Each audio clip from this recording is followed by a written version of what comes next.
రాజకీయాలకు break viral అవుతున్న KTR tweet.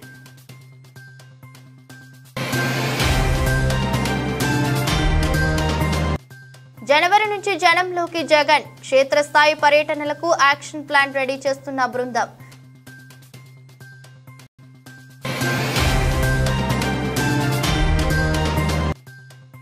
KTR పై ఆది శ్రీనివాస్ సంచలన వ్యాఖ్యలు, తన భాషను మార్చుకోవాలని అంటూ సూచన.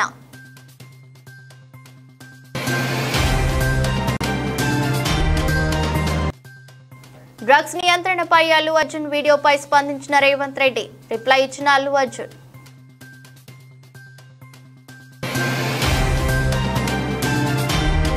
బీఆర్ఎస్ వర్కింగ్ ప్రెసిడెంట్ మాజీ మంత్రి కేటీఆర్ రాజకీయాలకు బ్రేక్ అంటూ చేసిన ఓ ట్వీట్ ఇప్పుడు సోషల్ మీడియాలో వైరల్ అవుతుంది.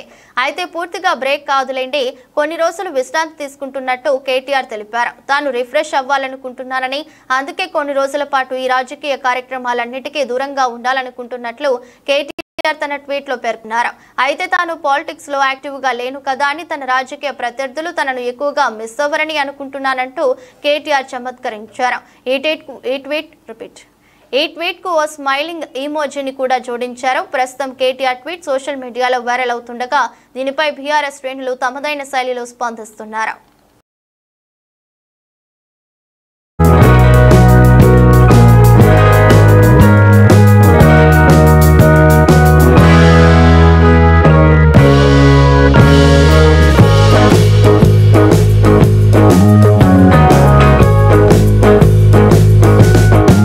అధికారం కోల్పోయి అహంకారంతో మాట్లాడుతున్నారని ప్రభుత్వ విప్ ఆది శ్రీనివాస్ మండిపడ్డారు.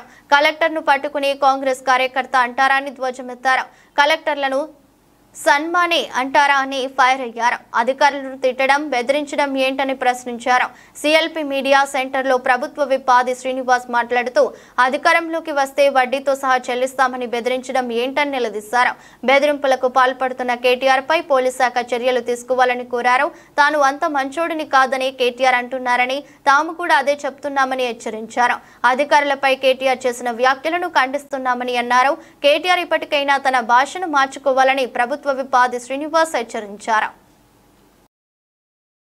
జిల్లా కలెక్టర్ కార్యాలయం కూడా వస్తుంది. ఆ మాత్రం ఇంగిత కూడా లేకుండా మనం జిల్లా ఇచ్చుకున్నాం, కలెక్టరేట్ కట్టుకుంటూ వచ్చి కాంగ్రెస్ కార్యకర్త కూర్చొని చెప్పని మాట ఎంతవరకు సభ ఉంటున్నా. నీవు అసలు జిల్లాని ఇవ్వలేని మన్నించండి అన్న మీరు మా ప్రజలు పోరాడుతున్న వచ్చిన జిల్లా వల్ల వచ్చినటువంటి అభివృద్ధిని నేను చేసిన గొప్ప చెప్పుకుంటే ఎట్లా అంటున్నా. ఇది నేను ఆనాడు యారు ప్రజలు కోరుకునేది, ఈ ప్రాంతంలో నేతన్నలు కోరుకునే యారుంటి తీసుకొస్తే నువ్వు అభివృద్ధి చేసినట్టుగా మేము భావిస్తుంటాం. ఈరోజు ప్రజలు కోరుకునేదేలే. జిల్లా వచ్చిన తర్వాత జిల్లాకు రావాల్సినటువంటి మౌలిక వసతులు, జిల్లాకు కావాల్సిన జిల్లా కేంద్రం ఉండవలసినటువంటి ఆర్గనైజేషన్స్ వస్తే దాన్ని గొప్పగా చెప్పుకుని ప్రయత్నం చేస్తే మొదటి నుంచి కూడా చెప్తుంది. అది కాదు, అది అది అది జిల్లా వచ్చింది కాబట్టి అన్ని రావడం జరిగింది అన్నమాట. ఆ రోజు కూడా చెప్పినాం, ఈ రోజు కూడా అదే చెప్తున్నాం. మేము ప్రజలకు అవసరం ఉన్నట్టు తీసుకోవడం కోసం ప్రయత్నం చేస్తున్నాం. మేము ఆడంబరాలు కూడా లేదు మీలాగా. ఈ రోజు గౌరవ ముఖ్యమంత్రి విమర్శించడం, కలెక్టర్ విమర్శించడం, ఎవరు మాట్లాడినా తులనాడడం అనేది సరికాదు. రాబో రోజుల్లో తన భాషను మార్చుకోవాల్సినటువంటి అవసరం ఉందన్నమాట. వ్యక్తిగా గౌరవిస్తాం. మీరు ఒకటంటే మీరు రెండంటారు. మీరు మా వైపు వేలు చూపిస్తే 4 వేళ్లు నీ వైపు ఉంటున్నాయి. జాగ్రత్త అనే మాట సందర్భంగా చెప్పేటువంటి మేము ప్రయత్నం చేస్తా ఉన్నాం.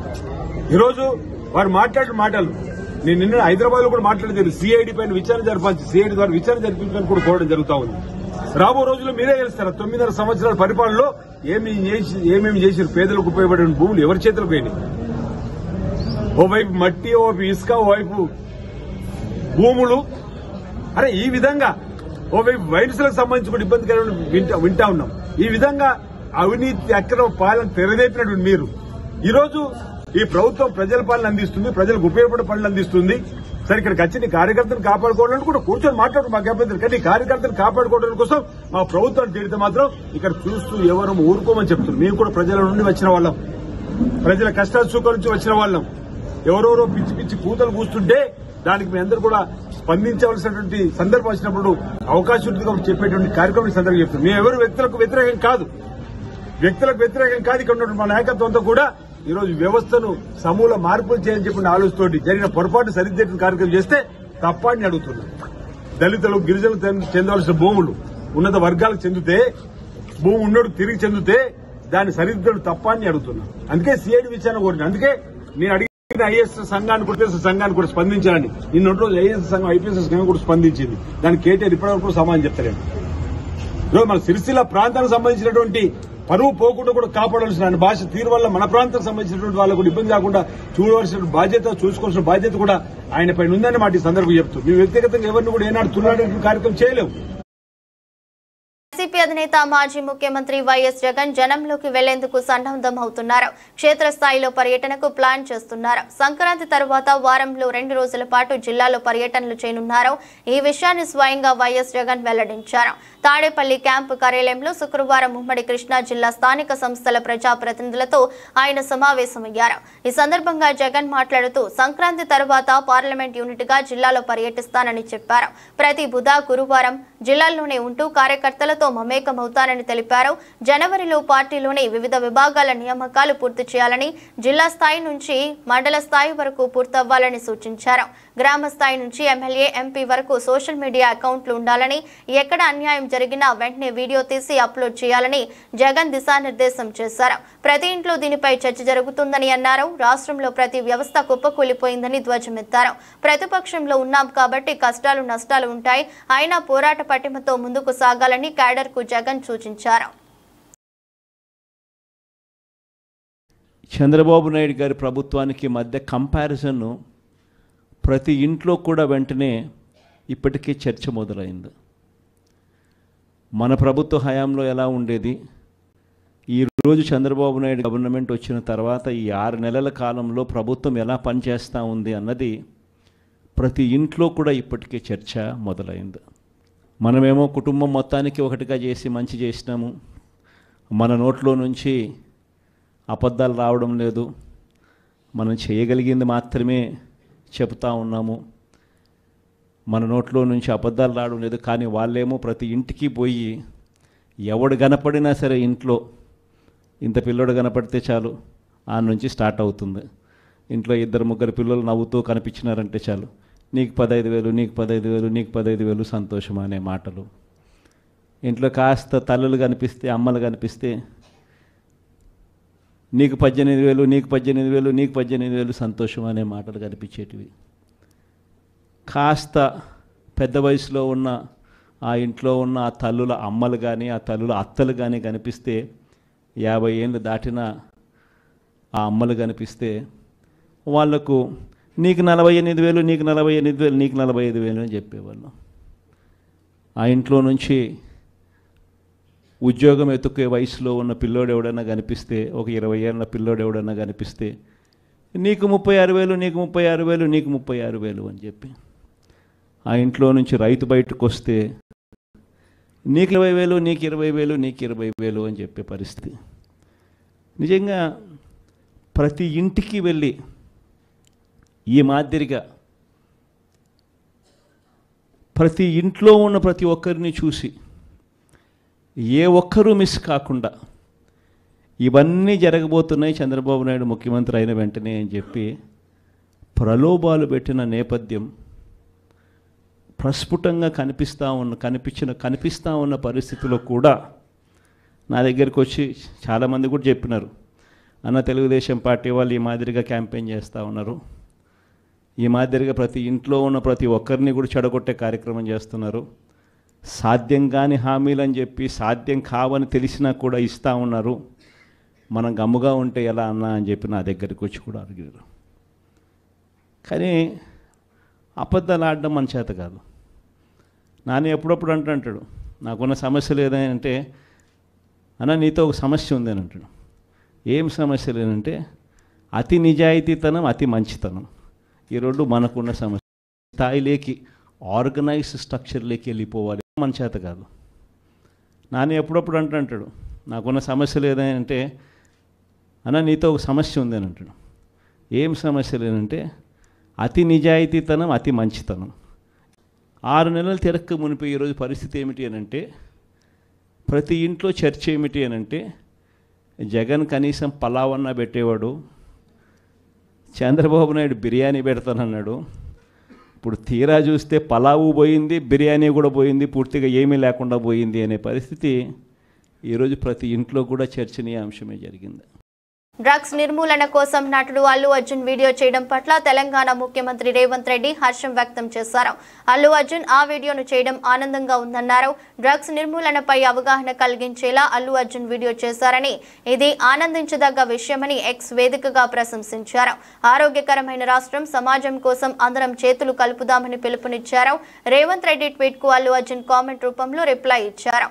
హైదరాబాద్ ను, తెలంగాణను డ్రగ్స్ రహితంగా తీర్చిదిద్దేందుకు మీరు తీసుకున్న చొరవకు అభినందనలు అని రిప్లై ఇచ్చారు. కాగా డ్రగ్స్ కు వ్యతిరేకంగా అల్లు అర్జున్ ఇటీవల వీడియో తీశారు. మీకు తెలిసిన వారు ఎవరైనా డ్రగ్స్ తీసుకుంటే Telangana anti narcotic bureau toll free number కు ఫోన్ చేయాలని అల్లు అర్జున్ ఆ వీడియోలో సూచించారు.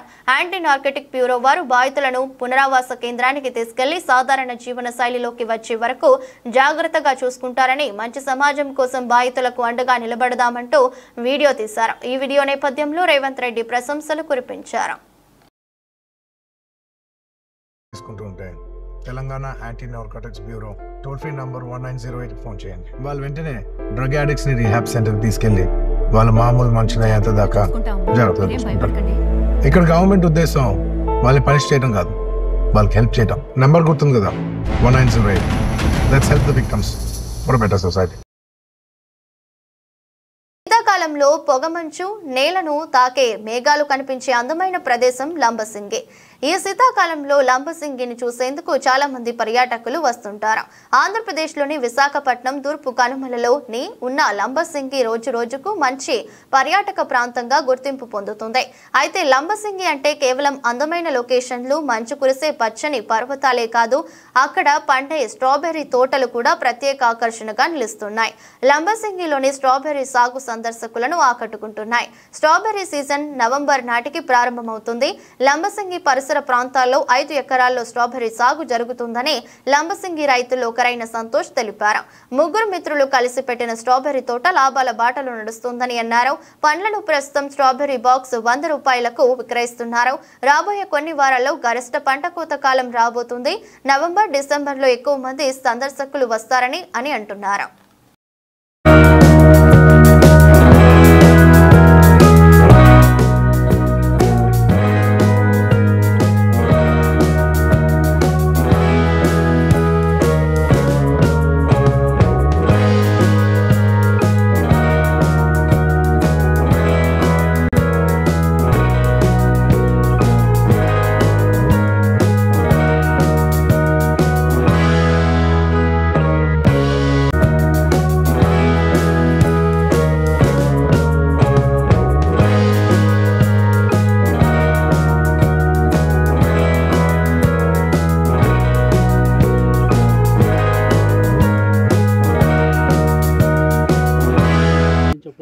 లంబసింగిలో ఎలా పండుతుంది? మేము గత 5 years నుంచి లంబసింగిలో వేస్తున్నామండి స్ట్రాబెర్రీ పంట. మనకి నవంబర్ నుంచి స్టార్ట్ అవుతుంది. ఇది టిల్ మార్చ్ ఎండింగ్ వరకు వస్తుంది క్రాప్.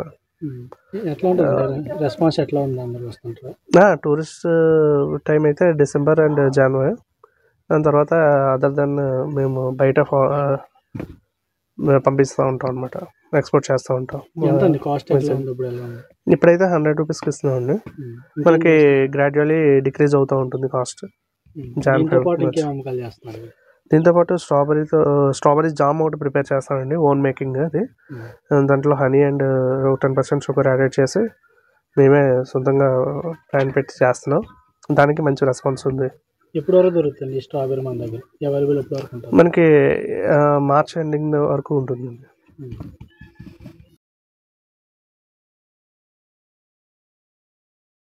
మండపేట పట్టణంలో కాపు కార్తిక వన సమారాధన మహోత్సవ కార్యక్రమాన్ని అంగరంగ వైభవంగా నిర్వహిస్తున్నట్టు మండపేట కాపు అభ్యుదయ సంఘం అధ్యక్షుడు జిన్నూరి సత్యసాయి బాబా తెలిపారు. రేపు అనగా ఆదివారం 7వ రోడ్డులోని శ్రీ కృష్ణదేవరాయ ప్రాంగణం జొన్నల వెంకటేశ్వరరావు గోదాముల నందు వన సమారాధన ఏర్పాటు చేశామన్నారు. ఇందుకు సంబంధించి ఇప్పటికే అన్ని ఏర్పాట్లు పూర్తి చేసినట్టు వివరించారు.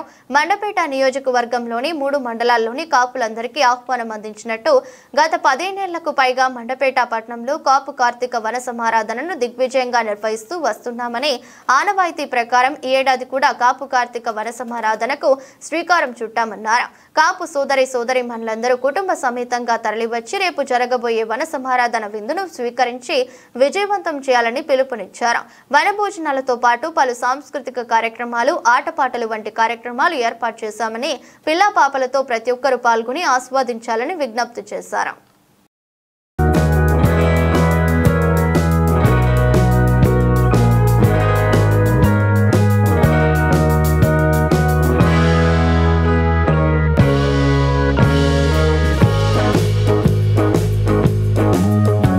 సింహాద్రి అప్పన్నాను దర్శించుకున్న మంత్రి వాసంశెట్టి సుభాష్ ఉత్తరాంధ్ర ఆరాధ్య దైవం సింహాచలం శ్రీ వరాహి నృసింహస్వామి వారిని రాష్ట్ర కార్మిక కర్మాగారాల శాఖ మంత్రి వాసంశెట్టి సుభాష్ కుటుంబ సమేతంగా దర్శించుకున్నారు. ఆలయ ప్రధాన అర్చకులు మంత్రికి పూర్ణకుంభం వేద ఆశీర్వచనాలతో ఆలయంలోకి స్వాగతం పలికారు. అనంతరం స్వామివారిని మంత్రి సుభాష్ కుటుంబ సమేతంగా దర్శించుకుని మొక్కులు తీర్చుకుని స్వామివారి బెడ మండపంలో ప్రత్యేక పూజలు నిర్వహించారు. రాష్ట్ర ప్రజలు సుభిక్షంగా ఉండాలని మంత్రి స్వామివారిని ప్రార్థించారు. అనంతరం ఆలయ ఈవో కార్మిక కర్మాగారాలు శాఖ మంత్రికి శాలువా కప్పి స్వామివారి ప్రసాదంతో పాటు చిత్రపటాన్ని బహుకరించారు.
విజయనగరం జిల్లా పర్యటనకు వచ్చిన సుప్రీంకోర్టు మాజీ చీఫ్ జస్టిస్ ఎన్వి రమణ గారిని మర్యాదపూర్వకంగా కలిసి పుష్పగుచ్చం దుస్సాలువాతో సత్కరించడం జరిగింది.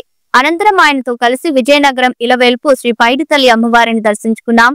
ఎంతో మహోన్నత కలిగిన వ్యక్తిని ఈ సందర్భంగా కలుసుకోవడం చాలా ఆనందంగా ఉంది.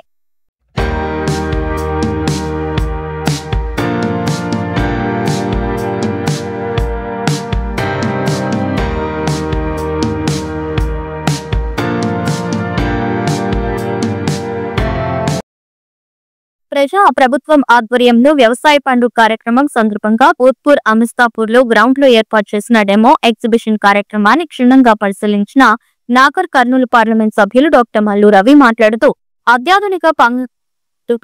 అత్యాధునిక వంగడాలను ఆధునిక పద్ధతిలో చేయాల్సిన వ్యవసాయ పద్ధతులను దేశ విదేశీ టెక్నాలజీ రంగాన్ని ప్రజా ప్రభుత్వం ద్వారా తెలంగాణ రాష్ట్ర ముఖ్యమంత్రి రేవంత్ రెడ్డి రైతులకు అందుబాటులో ఉంచుతున్నారని అన్నారు.